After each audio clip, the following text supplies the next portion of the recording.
What's up, everyone? You're watching The Young Turks with Annie Kasparian and John Idarola, host of The Damage Report, and a good friend of mine who is nice enough to do both hours of the show with me today. I'm greedy. I want as much as I can get. I'm a little. In fact, if you could leave, that would be best. So today on the show, I'm not going to pass up that offer. No.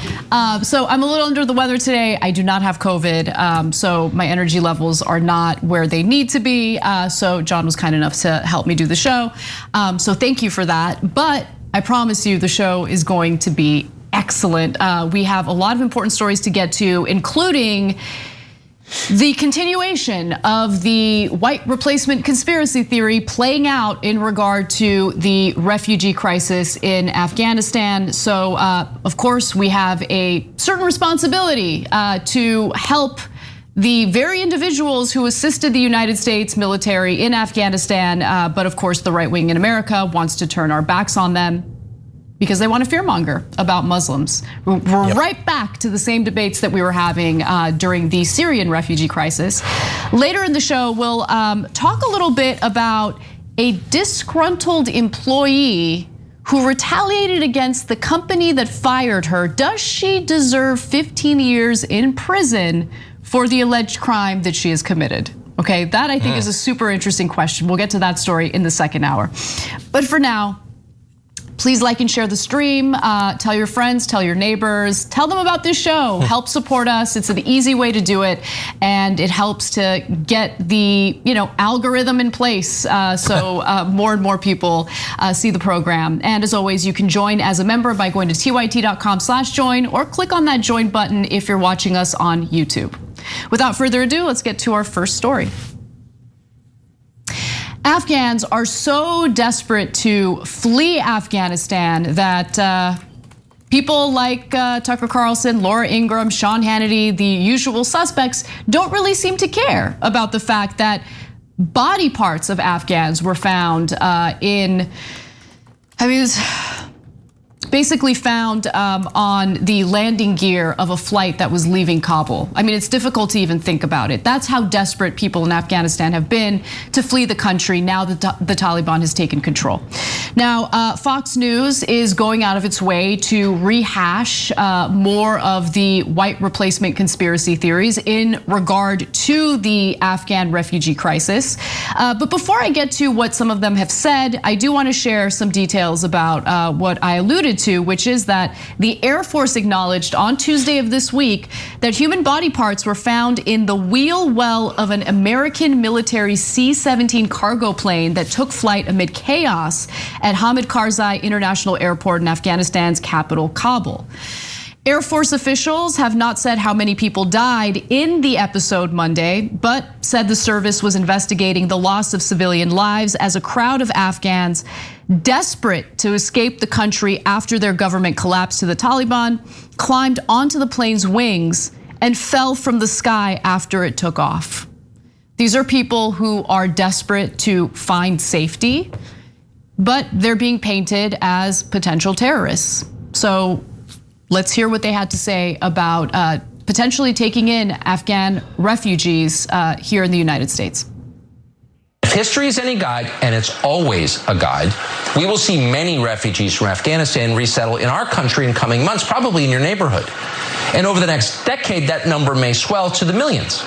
So first we invade, and then we're invaded.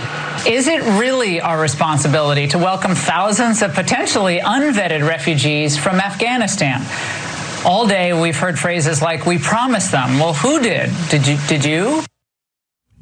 Yes, yeah, it is our responsibility. Given the fact that the United States decided to engage in that war for 2 decades, and we did make promises to Afghans who assisted us in that effort, we do have a responsibility to take in refugees. Yes, we do. John, I'd love to. Yeah, well, of course, look, Fox was hardly alone in beating the war drums for Iraq and Afghanistan, but they certainly did it and kept it up year after year after year. Why would they feel at the end, after all of this, any need to actually respect those who suffered the most? When you were talking about the people in the wheel well who thought that they might be able to escape, or those who climbed onto the outside of the plane knowing that there was basically no chance whatsoever that they'd survive. Like virtually everyone in the media, like think about their own life experiences that they will bring to an analysis of that. Like I look back over my life, I've never been in anything, 1/100th as bad. But I also know that Tucker Carlson hasn't been in anything even close to that. Right. Like, what's the worst thing that's ever happened to him? Like a wire from his trust fund was delayed a business day or something. But we turn to those people to know how we should think about those who were willing to almost certainly die to get away from certain death. Right. It's incredible. I mean, I suppose we shouldn't be surprised, and I certainly am not surprised that this is the kind of commentary that we're getting from the very people, by the way, who engaged in fear-mongering about the Taliban, about Al-Qaeda in the lead up to our invasion of Afghanistan. Now they're turning around and painting those who are fleeing the brutality of those groups as these dangerous people who might not even get vetted. The vetting process for refugees is insane. I mean, there are 20 steps involved. It literally takes years and years for refugees to get accepted to the United States after that thorough vetting process. So they're painting it as, oh, the United States, the government, they don't know what they're doing. They don't do the necessary vetting. Did we even make any promises to these people? We did. But I mean, just think about what the Trump administration did to the Kurds in Syria. I mean, the Kurds assisted us in defeating ISIS in Syria. And then after one phone call with the Turkish president, Erdogan, Donald Trump decided, yeah, we're gonna go ahead and pull troops out of this region of Syria, essentially paving the way for Turkish troops to come in and butcher the Kurds. That's what the United States did. We turned our backs on the Kurds. We're now turning our backs on Afghans who assisted us in this failed war. And I want to also play this video featuring Charlie Kirk, who is, again, using white replacement conspiracy theories to push back against the notion that we might help people in their moment of desperation, even after they helped us. President Joe Biden's Department of Defense will accept 30,000 Afghan refugees into military installations following the collapse of Kabul. Boom. Political transformation. Let the country crumble. Do you know there's 5 million displaced people in Afghanistan now? Joe Biden is stepping up and he's allowing a flow of people from the Middle East into America. Thank you, Joe Biden. You're such a hero, you're so benevolent, you're so respectful, you're so compassionate. Do you see what's going on here? What's going on here is Joe Biden wants a couple 100,000 more Ilhan Omars to come into America to change the body politic permanently. I gotta say, if that were true, if this were a move to bring in more Ilhan Omars, I'd co-sign to that. That would be fantastic. I think Ilhan Omar is fantastic, a progressive member of Congress who actually fights for the powerless. But she also happens to be Muslim, visibly so, and it makes people like Charlie Kirk super uncomfortable. Well, that's why he didn't even have to explain why that would be a bad thing. Exactly. Why someone fleeing persecution would come to this country, grow up here in this culture, and then want to give back by being an elected representative. So why is it a bad thing? You're not gonna explain? Oh God, did anyone else get like a shiver up their spine when he did that? It's really bad. I mean, there's a lot of bad people in the media on the right, but he's among the most unwatchable. Yeah, they don't care about virtually any of the arguments they're making. It's not about changing the body politic with 30,000 voters in a country of like 340 million people, or about them being terrorists, about them being unvetted. I wish they would be a little bit more honest, and only Tucker Carlson really comes that close to this. He thinks that they're dirty, he doesn't like their religion, he doesn't want them here. He doesn't consider them people like other people. We have the tapes from Media Matters. We know what he was saying about the Iraqis, about them being semi-literate primitive monkeys who don't know how to use toilet paper and forks. He's just an old school racist, that's all he is. The others will try to make it about politics or about national security or whatever, but he's fairly clear. He doesn't want them here because he thinks that they're dirty. He would, I'm sure he would expand that even farther. He is a rich, elitist white individual. The vast majority of white people he wouldn't want to be caught dead in a small room with. But definitely, if you're coming from Afghanistan, he just doesn't want you here because he hates people that don't look like him. That's it. Yeah, look, I'm not interested in hearing anything regarding national security from anyone who justifies and defends what happened at the nation's capital on January 6th. People who think that that was totally fine, people who watch those videos of Capitol police officers being attacked the way they were, including one of them who nearly got shot by his own gun until one other person intervened and prevented it from happening. Like, people watch that video, okay, and I'm talking about Fox News pundits, I'm talking about people like Charlie Kirk, and then turned around and said, like, no, that was totally fine. There was nothing wrong with what happened that day. But then they fearmonger about Afghan refugees, people who assisted the US military in Afghanistan, people who in some cases actually protected US soldiers during that 2-decade-long failure of a war. I mean, that's who these people are. Ilhan Omar responded to the garbage that we just shared with you in those videos. Let's hear what she had to say. There are people who've helped us in this mission. There are people whose lives are going to be at risk, and we have to do everything that we can to bring them to safety.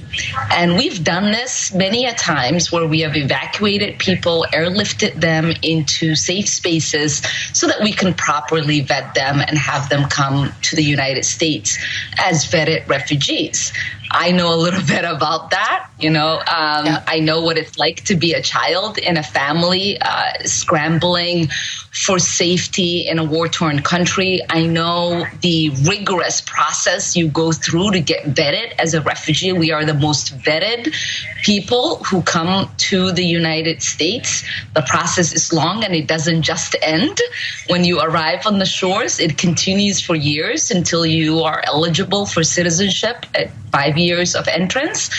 And so I really hope that people understand that there is a certain promise that we've made, and we can't break that promise. And that's not a promise that the United States made, but it's also a promise that our NATO allies have made. It's a promise that neighboring countries should fulfill, and we have to do everything to make sure that there is a multinational coalition leading this effort. Now, unfortunately, there really isn't much of a coalition leading this effort. You look at the countries involved, the countries that have responded to calls to take in refugees. The United States might take in about 20,000. I mean, when you consider our total population, 20,000 is nothing. For anyone who's terrified of Afghan refugees, you're not even gonna notice, okay? You're not even gonna notice. And it's gonna take years and years for them to be able to get approved to resettle here in the United States. You look at a country like Iran, which yes, does share a border with Afghanistan. They've already taken in 3.5 million Afghan refugees. Jeez. That is a problem that we created as the United States. We have implemented crippling sanctions against Iran. Their people are suffering as a result in the middle of this pandemic. And they've still agreed, by the way, to take in more Afghan refugees. Now, they're hoping that they can find a way to repatriate people in a safe manner, but they've already got 3.5 million Afghan refugees in their country now, in their country that's being crushed by the United States as we speak, after they followed through on their side of the deal regarding the Iran nuclear deal that Trump, of course, then turned around and ripped up because he wanted to escalate potential war with them. So that's what the United States is doing. That's what Iran is doing for all of the fear mongering that we hear about Iran in the US press. I mean, it's shameful. The UK has agreed to taking in 20,000 refugees over several years.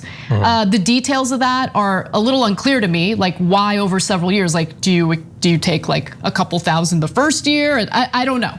But they've agreed to 20,000. But other than that, I don't see any. You mentioned Canada. Canada said that they were going to. Canada, yes, is going to accept some refugees. So credit where credit is due, but it's not nearly enough, right?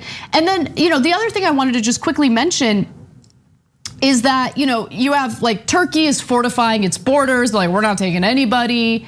The United States reached out to Uganda and was like, yo, can you guys take in some Afghan refugees? We're reaching out to Uganda? Richest country in the world is reaching out to poor countries and pushing the problem that we created onto them?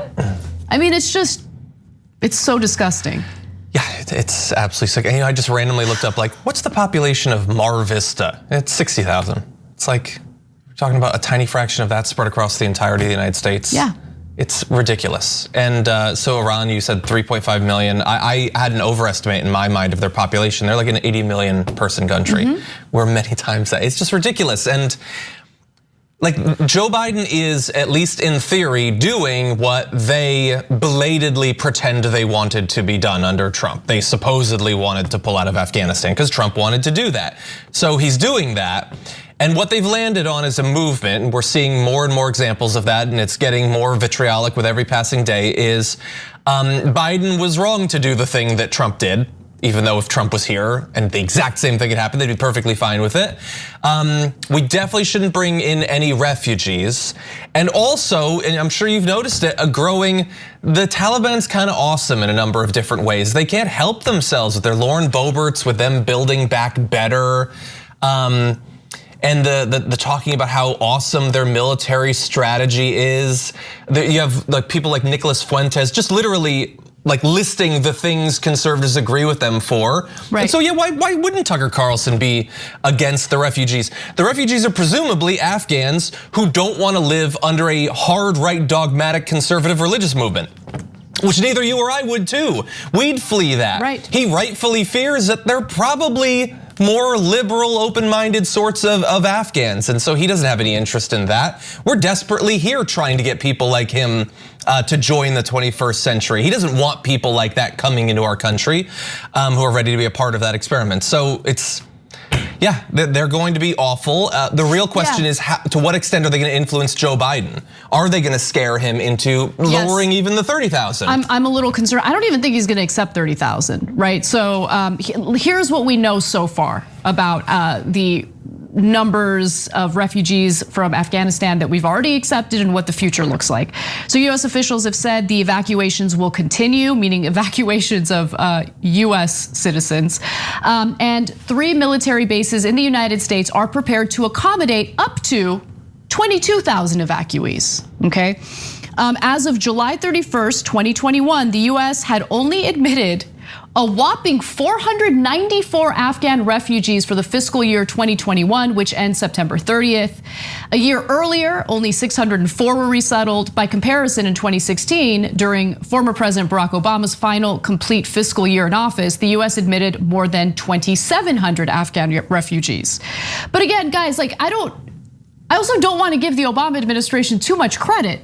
We're the ones who created the crisis to begin with. We have the responsibility to deal with it, okay? When we're talking about millions of people who are suffering, when we're talking about people who are fleeing for safety because we created an unstable situation there, we have a responsibility to right our wrongs to the best of our ability. But I mean, look, to be fair, you look at the history of the United States and we failed to right our wrongs in so many different areas.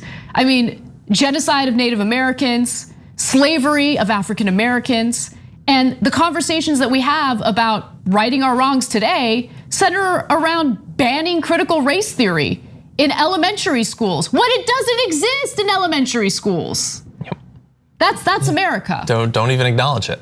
These are not going to be the people that are going to care what happens to people in Afghanistan who are suffering, and it's very predictable. I wish that Joe Biden was stronger in the face of it. The word coming out from the White House that he's terrified of being criticized, like he could take in one family from Afghanistan, they would do hundreds of days of coverage of it. So you just need to do the right thing. Like someone was mentioning in the chat, like, thanks to like Trump and Republicans, didn't we clear out like 500,000 people last year? We got room coming up every day, thanks to governors in places like Florida and Texas. 500-600 people dying needlessly every single day. Instead of talking to me about room and about replacement. Yeah. The whole thing is just so absurd, so 2 decades of needless suffering. Yep. And we figured out we're finally gonna pull out, but I think we can make it as bad as possible along the way. Yeah, I mean, we're very good at bungling anything related to foreign policy. We got to take a break, but we're not done with this topic. The angle focusing on Stephen Miller's disgusting comments on Laura Ingram's show need to be discussed. And luckily, it's not just the two of us who are pushing back.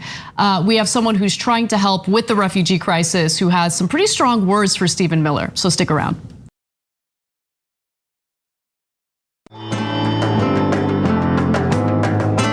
Welcome back to TYT. Anna Kasparian and John Idarola with you. John, tell everyone what you're serving up over at the Damage Report.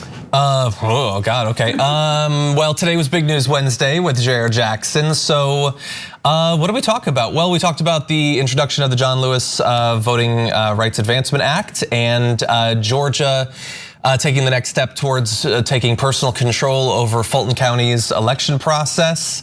What Sean Hannity has been using to hawk products on his radio show. It's the most awkward transitions ever. We're gonna talk about that too. Yeah, Jared and I had some versions of our own, but anyway, yeah. Well, we had fun. It was serious, but we also had some laughs. Gotta say, man, JR is killing it lately. His hosting is fantastic on the Friday Power Panel, so definitely check him out. He hosts most Fridays for the second hour, and he's just doing such a great job. And he's a regular on the Damage Report. So every Wednesday. Yeah, every Wednesday. Big News Wednesdays. Props to JR, I'm loving it. All right, well, let's get to our next story. This happy mood needs to obviously be destroyed by this next story, unfortunately, but let's get to it. Stephen Miller was, unfortunately, on one of the more unfortunate shows on Fox News, Laura Ingram's, to make the case for why the United States should reject Afghan refugees. Joining me now, Stephen Miller, former Trump senior advisor, founder of America First Legal. Stephen, again, we want to help the Afghans who helped us in a meaningful way, a verifiable way, and there are many of those. But should we trust the Biden administration to carefully vet these folks? Not only should we not trust the Biden administration to do so, the simple reality is that we no longer are in control of the central apparatus in Afghanistan to be able to vet anybody. The Taliban has all of the control of the government now. So the notion that people could just show up at a checkpoint and demand resettlement into the United States and we could have any idea about their background, their belief system, where they come from, and now that the US-backed government has fallen, it's just an impossibility. Well, I mean, that was yet another example of how a man who literally worked for a presidential administration does not have the expertise, the knowledge, the anything to serve in those kinds of positions. He is an absolute moron. I mean, there are only two possibilities here. Either he's a moron and he literally doesn't know how the vetting process for refugees works, or he's intentionally lying because he is a white supremacist, or both. It could be both. But who knows? Maybe this is a good opportunity, right? Maybe this is a good teachable moment for Stephen Miller. Maybe he's open to information about how our government works and how people are vetted if they're seeking asylum in the United States, if they're trying to settle as refugees in this country, because it's actually a very lengthy and difficult process. Let me share the details real quick, and then John, I'll go to you, because this is gonna take a while though, because there are 20 steps, starting with registration, not with the Taliban, okay? Registration with the United Nations, that's the first thing a refugee needs to do. Interview with the United Nations. Refugee status granted by the United Nations if the United Nations decides that this person does in fact deserve refugee status. At that point, referral for resettlement in the United States, interview with the State Department contractors, first background check, higher level background check for some, like Syrian refugees, for instance. Then another background check. So at this point, we're dealing with the third background check. And the refugee's name is run through law enforcement and intelligence databases for terrorist or criminal history. Some go through a higher level clearance before they can continue. A third background check was introduced in 2008 for Iraqis, but has since been expanded to all refugees ages 14 to 65. If they pass that portion of this vetting process, they move on to step number 9. First, fingerprint screening, photo taken. Then after that, second fingerprint screening, because you know the first time you do the fingerprint, their fingerprint might change. Could smudge. Might smudge, so who knows. Then step 11, third fingerprint screening. The refugees' fingerprints are screened against FBI and Homeland Security databases, which contain watch list information and past immigration encounters, including if the refugee previously applied for a visa at a United States embassy. Fingerprints are also checked against those collected by the Defense Department during operations in Iraq. So this is specifically, I mean, this applies to everyone, but the article that I was reading was specifically covering Iraqi refugees and what they have to go through. But understand, we're not having a conversation about like, oh, can we really rely on information from the Taliban? That's not what the government does. That's not what this process relies on. Step number 12, case reviewed at United States Immigration That was just the first 11? No, there's 20, there's 20 steps, okay? Step 13, some cases referred for additional review, so Syrians have to undergo the additional review. And that's all because Syrian refugees became incredibly politicized toward the tail end of Obama's second term for political reasons, purely political reasons. There's nothing that indicates that Syrian refugees are more dangerous than other refugees. Step 14, extensive in-person interview with Homeland Security officer. You know what, I apologize, John. Now jump in, because obviously this is taking too much time and I feel bad that you're being filibustered. Well, I've just been listening to it and I've already given up on trying to get into the country. So I can only imagine how difficult it is actually going through it. Look, so yes, it seems now absurd to think that like there was like a notebook in an office in Kabul that had all the data and we lost it, so I guess we can't do it anymore. But the good side of this is, assuming we can get this video to Stephen Miller, I think this is gonna make him feel a lot better because he was obviously torn up over the possibility that we wouldn't be able to admit more refugees. He just hated it. He was accurately describing the process, he just hated that we couldn't do it. It's just such, he spent and that's why he's there on the show. It's because the only thing he was an advisor for in the Trump administration was, hey, have you ever thought about not having any refugees, any immigrants of any kind? It was a novel idea he came up with, and that was it. That was it. That was all that he did for 4 years. It was not only his only purpose during the Trump administration, it's the only thing he cares about. And what the position that he had, the radical position that you and I know Cenk talked about this a lot over the past few years. It was the swelling of the position from no illegal immigrants to no immigrants, basically. And Tucker Carlson just yesterday on his show said we shouldn't be letting anyone into the country until we get our problems solved or whatever, which is one of those vague things that doesn't mean anything. Right. And he's not just talking about it, he means let's not have immigrants anymore. We came in, I don't care if I'm Irish, if I'm German, whatever, we got in. Now close the doors and we'll just coast on this from now on. That is their actual position. And so, yeah, they bring him on and they get, what wisdom they can from Stephen Miller as his body rapidly rots away. But that's the position of more and more people on the right, that there is no need for immigration whatsoever. Now, a little later in this video, we're gonna get to a veteran who decided to rip Stephen Miller to shreds, and you don't wanna miss that. But I gotta finish the rest of the steps. I think it's important for people to know. I think it's important for Stephen Miller to know. Again, this is an opportunity, right? So step 14 was extensive in-person interview with Homeland Security officer. Then you get to 15. Homeland Security approval is required. So after that, if they are approved screening for contagious diseases, then they have to go through a cultural orientation class, okay? To make sure that they are assimilated into American culture. Then they're matched. I gotta take that class. I'm really curious what's in that class now. Wouldn't you wanna know? Yeah, I do, although look, I want to be proud of my country. This is where I was born, and don't get me wrong, I am proud of parts of this country. I think that there are a lot of wonderful people in this country. When you see this kind of stuff, it goes beyond embarrassment. I mean, it's just like, This government represents us. And I'm not just talking about the Biden administration. The US government represents Americans overall. And think about the amount of brutality that we've engaged in through our foreign policy.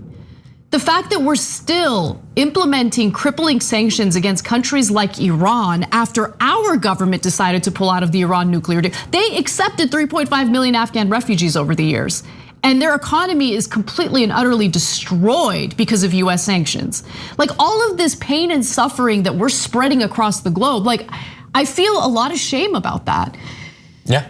So I don't know. I don't want to know what's in that cultural orientation class because it's just crushing. All of this is crushing. 18, matched with an American resettlement agency. 19, multi-agency security check before leaving for the United States. And then like finally they get to step 20 and they have to go through a final security check at an American airport. So this is a vetting process that literally takes several years, like dozens of steps. And to treat this as if like, oh, we don't know what we're doing. We just, we're gonna have to rely on information from the Taliban. That's not what happens. He's lying. This is who Stephen Miller is. Now, I felt a little bit of comfort after hearing the interview that you're about to watch. So this was on CNN. It features an Afghan war veteran named Matt Zeller. He did fight in Afghanistan. His life was saved by an Afghan individual, and he feels a lot of responsibility to withhold the promise that the United States made toward the Afghans, assisting us in that war.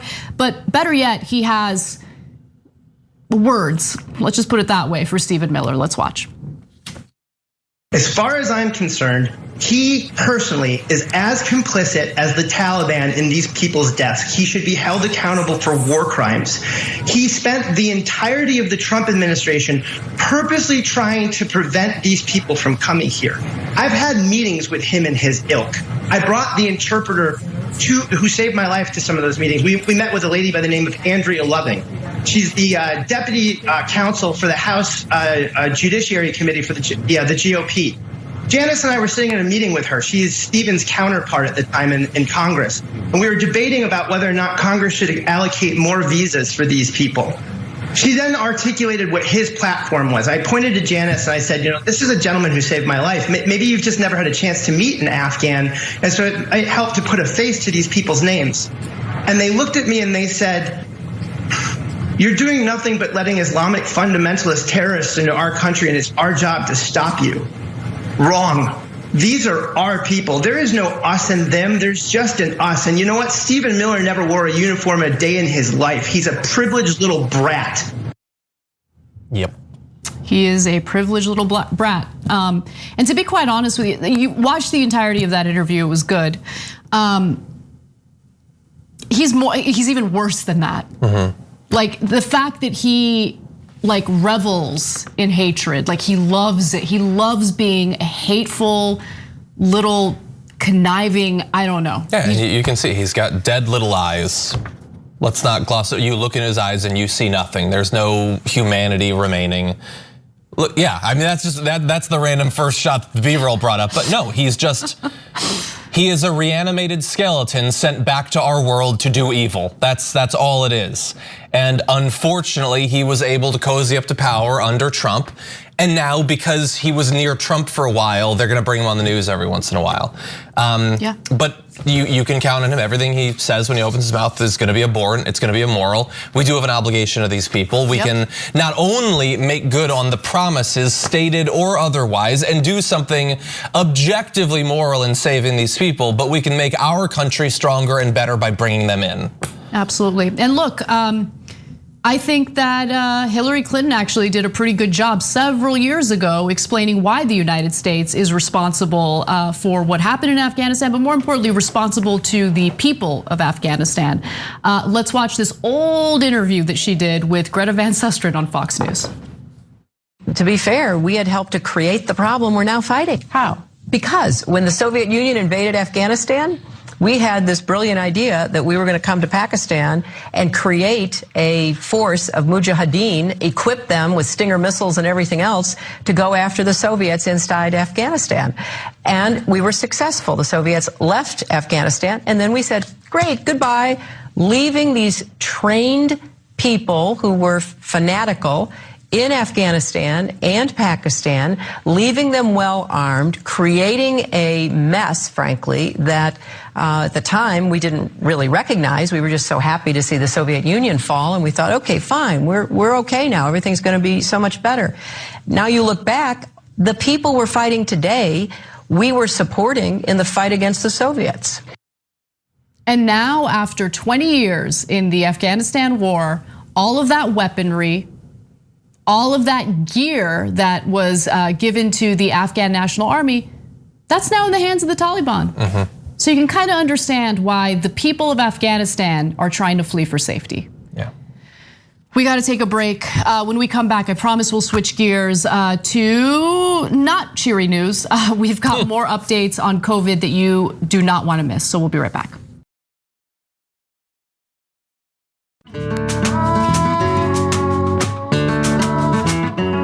Welcome back to TYT, Anna and John with you.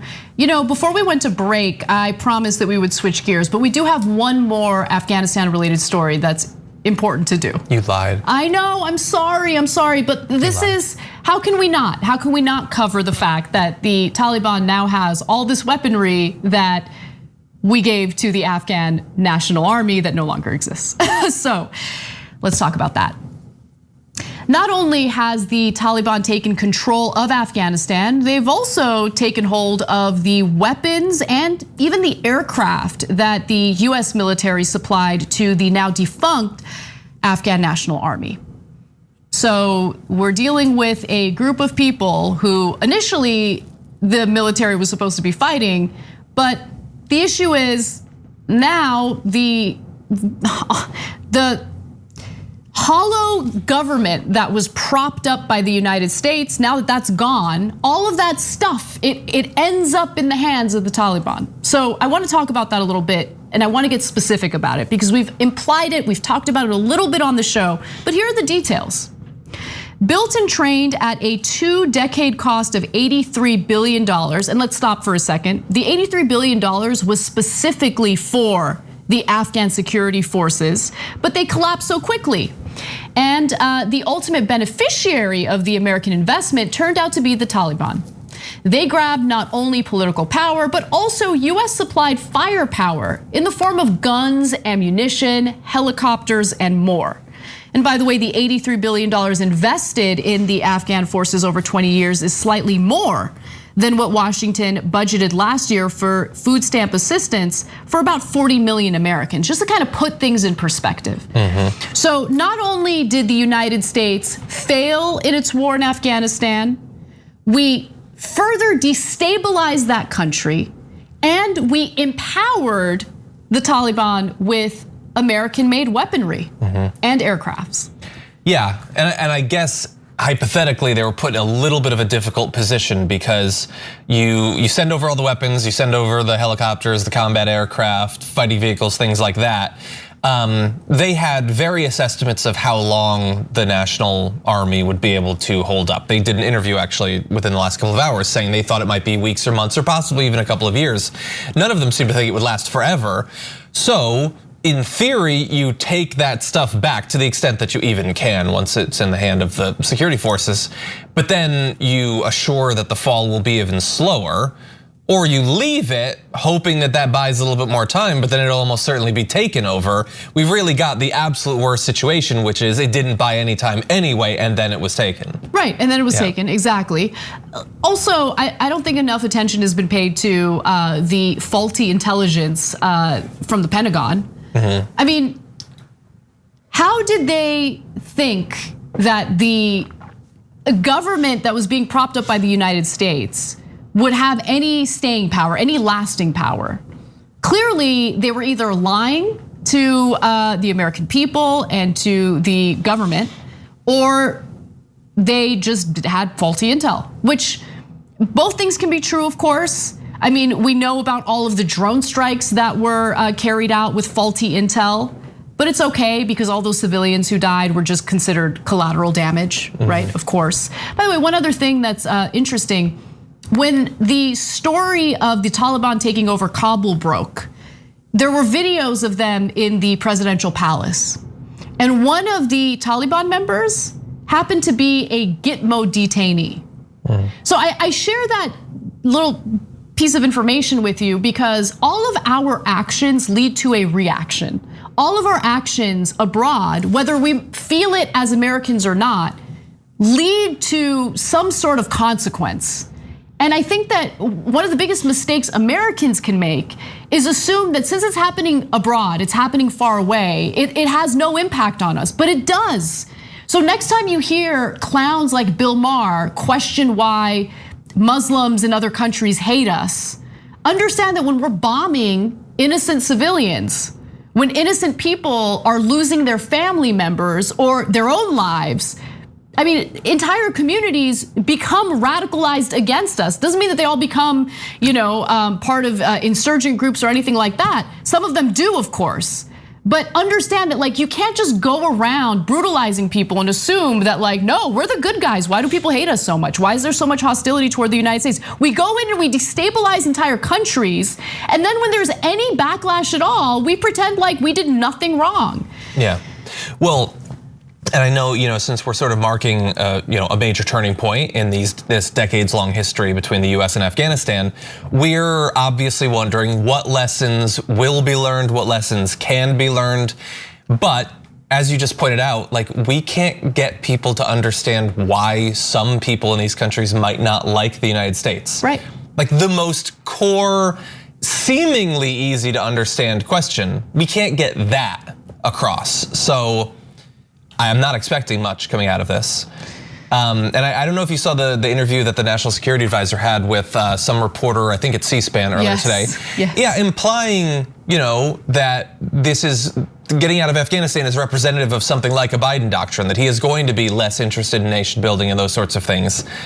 We'll see. I don't know, because I don't know how much we can expect that any other member of government has learned from this. They might be willing to pull out. They know that it's unpopular. I mean, just listen to Biden's rhetoric on China. Now, it doesn't mean that Biden is going to take the same approach to China that we did with Afghanistan. I mean, that would be incredibly stupid. I mean, especially considering China is a country that's been building up its military capability for quite some time now. But even if we don't engage in an actual physical war with China and it's limited to a so-called Cold War, that by itself is disastrous when we're dealing with the biggest threat to national security, which is climate change. You need cooperation and collaboration with all countries, all major countries, certainly. That includes Russia, that includes China. Doesn't mean that you have to engage in a love affair with them, but you have to find a way to diplomatically collaborate with them to in some way mitigate the biggest threat to national security. And by the way, it's not just me saying that climate change is the biggest threat to national security. The Pentagon says that climate change is the biggest threat to national security. You guys are worried about refugees now from Afghanistan. Climate refugees, I mean, we're already seeing that today. Yeah. But climate refugees, that's gonna explode in coming years.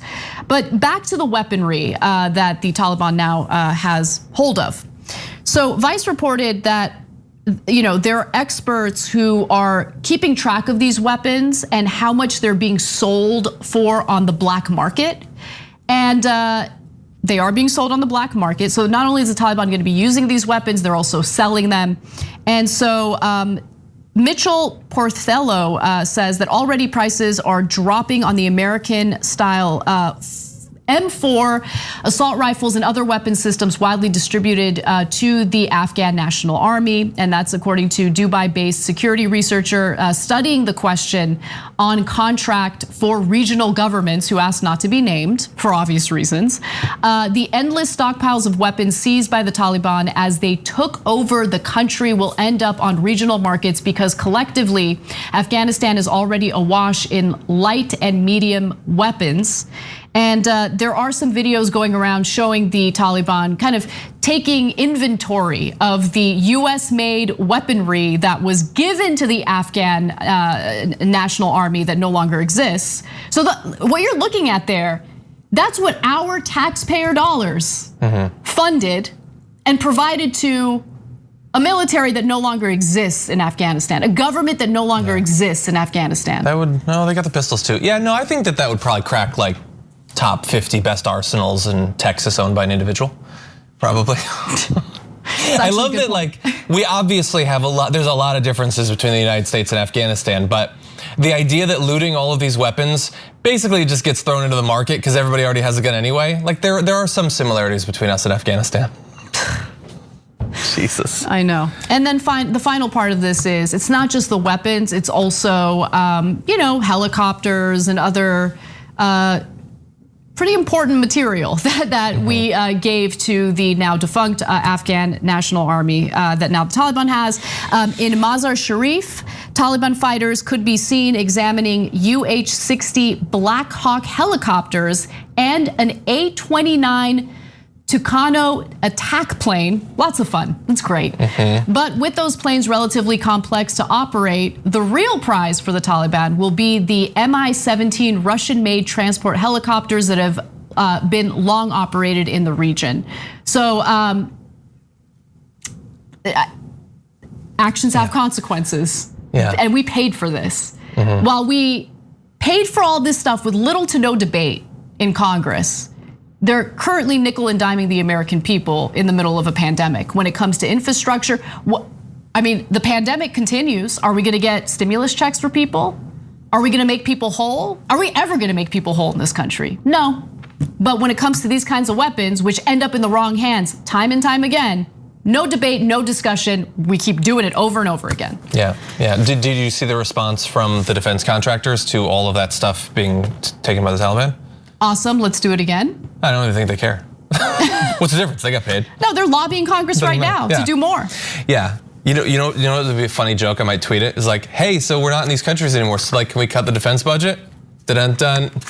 No, nothing makes any sense. No, but do you get? There's no logic to any of this. But do you guys get why we increase the defense budget every single year? Yes, a huge part of it is to enrich military contractors, but the other half of it is we're spreading weapons all over the world, which then could be used against us, could be used against soldiers in American soldiers in various countries that we're occupying right now.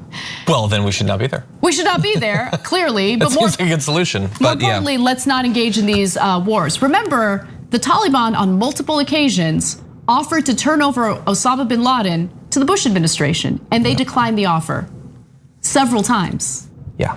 This war was never about bringing Osama bin Laden to justice. This war had a profit motive behind it, and I think it's abundantly clear. Anyway, let's move on to other news. I promise you there is other news today. Unfortunately, not cheery. Palm Beach County, Florida has declared a state of emergency in response to the strained and overwhelmed hospital system. The number of new coronavirus patients continues to increase. The vast majority of those hospitalized, of course, are unvaccinated, and they need help, they need resources, and hospitals nearby in neighboring counties are unable to accept new patients themselves. So the Palm Beach County Commissioner, Melissa McKinley, proposed issuing the emergency after all 12 beds, and that's a problem in and of itself, all 12 beds in the intensive care unit at a local medical center became occupied, 11 of which were for patients with COVID-19. McKinley said that some ambulances have been forced to wait outside hospitals for hours with sick patients because emergency rooms are full. So real great that Florida's governor, Ron DeSantis, decided to push back against people wearing masks, tried to ban school districts from implementing mask mandates. That's who Ron DeSantis is. In the meantime, you have counties in the state of Florida declaring a state of emergency because they don't have enough hospital beds to provide care for COVID patients. Again, the majority of whom are unvaccinated. So this is a devastating disaster. It's just, especially when you consider how much more privilege we have in the United States compared to other countries. We have access to the vaccine, whereas a lot of poorer countries have no access at all. We have the resources to take care of our people. We don't do it. It's just, we have failed in the response to this pandemic in every single way from the very beginning. Yeah, and it's truly amazing that we can get to this point where not just like that the case numbers are going up, that's bad enough, but that we can be in a similar position to where we were more than a year ago when it comes to hospitalizations. Yeah. When not only there's so many more vaccinated people, but that it's disproportionately affecting those who are most at risk of dying or being severely hospitalized as a result of it. We're still in this position when it comes to the hospitals. Like, can you imagine if the original COVID that hit us was the Delta variant? Like we obviously have not been lucky in many ways, but like it is so much rougher, so much more transmissible, so much more deadly. I don't know what would have happened if that had hit us first. But the reason I think that you can see in so many of these southern states them falling into the exact same position they were in, 9 months ago, is that there were no political domestic consequences for their failures last year. Right. Is Governor Abbott gonna lose his re-election bid? Is there like a recall DeSantis, thing going around from last year? No. Like when the pandemic wasn't that bad 2 months ago in some of these places, none of the conservatives, the unvaccinated, cared. We told them it's gonna get really bad. It is now. Do they care now? No. They don't even care when it's bad. You know why they don't care, John? They don't care because they've gotten vaccinated. Well, the political leaders. Ron DeSantis has, Governor Abbott has, surely. Which is why, by the way, Governor Abbott not only has been vaccinated, now that he's tested positive for COVID, he had a breakthrough infection. He's being treated with Regeneron, even though his symptoms were described as non-existent. So, but that's the thing. America has two systems. One for the wealthy, the privileged, people in positions of power, and then one for everyone else. So while they very intentionally spread disinformation regarding the pandemic for political gain, the very people who voted them into these positions of power to represent them, they're the ones who suffered, they're the ones who died, they're the ones who get turned away at the hospital because they don't have enough hospital beds. And I want to just quickly touch on the fact that the hospital that was cited in the first graphic only had 12 ICU beds. Look, that is a product of capitalism, right? The reason why we have so few hospital beds to begin with is because it's not profitable to have a ton of hospital beds that just sit empty. Yeah. Right, so cut costs, minimize the number of hospital beds, and guess what? That puts us in an incredibly bad situation when we deal with a pandemic like this. The county, go ahead. In our defense, we've only had a year and a half since the first time it happened of complete hindsight that we should be able to use that we're not. Yeah. Profit motive is always gonna come before human lives in this system. It's just the truth. And again, it's just, I don't know that there has ever been as successful an effort in anything of politics and media to get people to not care about something they desperately need to. It is one thing if you are trying to convince people that a crisis is coming and you fail. We care about climate change, so we've been experiencing that for years. But like if you were to go to Jurassic Park and be like, I think the dinosaurs are gonna break out, and they don't listen, okay, I get it, there's electric fences. But this is the T-Rex is eating one person you're talking to, and the other is I think it's a hoax. But that's how successful it's been. It's been amazing. Not only all these people have died, what percentage of people in Florida know someone who's died? It has to be a significant number. It is. They still don't care. They have been trained not to care and certainly not to cast any blame, not on anyone who actually had any effect on it. They're mad to some extent in Florida against Fauci. They don't like Biden. They hate the people who are asking them to take it seriously. It's serious now. They hate the people that warned them. I've never seen anything like it in my life in any area.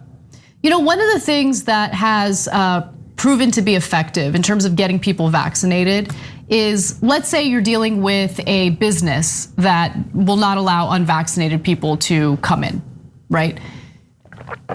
Or something, some government thing, that event or whatever, something that requires people to be vaccinated, right? What they'll do is they'll ask, like, are you vaccinated? They say no. They'll have someone there to administer vaccines right there on the spot. And they make it incredibly easy for people to get vaccinated. And more often than not, people are like, okay. Because when you get rid of all of the barriers, and look, I don't think that there are many barriers to begin with, but fine. I guess it is a little different if you have someone right then and there who's ready and willing to administer the vaccine. We gotta try different things. What if it's mobile? Yeah. But don't do that, because people like Marjorie Greene have told people their patriotic duty is to pull their gun out if somebody comes in their door. I mean, these people are dangerous. And at this point, I don't know if it's a good idea to show up at people's homes. Right? I think it's actually. I don't know who would do that work. They'd be too scared. I wouldn't do it. I certainly wouldn't do it, right? And for those who are engaging in that, these people are courageous given the current, climate in the country. But if there are any, even if they're minor barriers in place, try to get rid of them and see if that can increase the vaccination rate. But we need to get people vaccinated, guys. It's the best line of defense against this virus, which is why you're seeing these hospitals completely overwhelmed with unvaccinated COVID patients, which, by the way, also leads to people who need to go to the hospital for other purposes getting turned away, being denied care when they need it. That's what's happening across the country, but certainly in states like Texas and Florida right now. All right, well, we gotta end our first hour. When we come back, just come back. I was gonna say, when we come back, I'm gonna lighten it up. But just come back, okay? We do the news here, we're news people. We'll see you in just a few. Thanks for listening to the full episode of The Young Turks. Support our work, listen ad-free, access members-only bonus content, and more by subscribing to Apple Podcasts at apple.co/TYT. I'm your host, Cenk Uygur, and I'll see you soon.